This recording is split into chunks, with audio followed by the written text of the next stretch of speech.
আচ্ছা, আমাদের মানুষদের বেঁচে থাকতে কি লাগে? প্রয়োজন কি হয় নরমালি? একটু ভালো একটা মানুষ, মানে আশেপাশের মানুষজন ভালো হবে, সবাই সাথে গুড কমিউনিকেশন হবে, একটু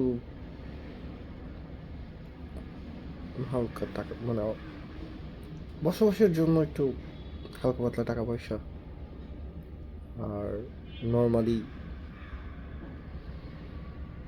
বাকি সব কিছুই। কিন্তু মেইন কথা হচ্ছে যে আমরা কতটা স্যাটিসফাইড এইসব জিনিস নিয়ে।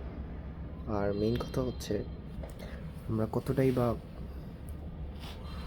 কি করতে পারতেছি এইসব জিনিস নিয়ে। ব্যাপারগুলো, ফ্যাক্টটা এইখানে যে কে কতটা এফোর্ট দিচ্ছে তার লাইফের জন্য।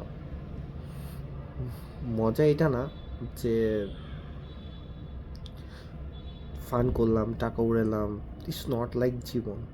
জীবন মিন্স যে স্ট্রাগল, ভালো কিছু করার চেষ্টা, অনেস্টলি থাকাটা, হালাল পথে উপার্জন করাটা, এগুলোই তো জীবন, তাই না? কতটুকুই বা আমরা এগুলো পালন করি বা না মেনে চলি জানি না, but as a human being সবারই কিছু না কিছু ক্রিয়েটিভিটি আছে। আর আই থিঙ্ক যে এগুলো এক্সপ্লোর করাটাই আসলে, বা নিজের হিডেন ট্যালেন্টটাকে বের করাই এখন বর্তমানে একটা চ্যালেঞ্জ। নিজেকে কিছু করতে হবে, নিজের মতো থাকতে হবে, নিজের মতো চলতে হবে, ইভেন নিজের মতো নিজেকে প্রতিষ্ঠিত করতে হবে। Not other only support you needed. Main কথা হচ্ছে যে বিল গেটস একটা কথা বলছে যে a successful man behind a woman.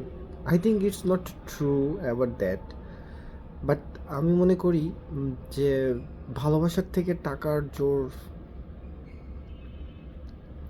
বা একটা রিলেশন করার থেকে নিজের কেরিয়ার গঠন করা অনেকটা, মানে জরুরি, আই থিঙ্ক।